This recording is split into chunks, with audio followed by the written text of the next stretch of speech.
மதியம் லஞ்சுக்கு என்ன சமைக்கலாம்? ம் யாரு? அம்மாவா? ஹலோ, சொல்லுமா. நீயா? அப்போ மதியம் வரீங்களா? சரிம்மா. அம்மா, உன் கையால் பிரியாணி சாப்பிட்டு ரொம்ப நாள் ஆச்சு. வரும்போது சிக்கன் பிரியாணி, சிக்கன் தொகை செஞ்சு எடுத்துகிட்டு வரியா?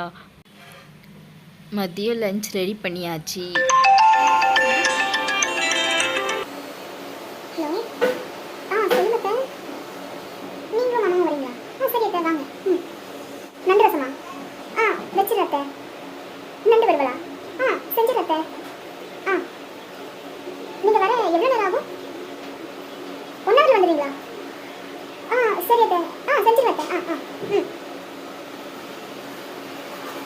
ஐயோ, நான் எங்கே போய் நண்டை அதை இடிச்சு ரசத்தை வச்சு அதை வறுக்கிறது?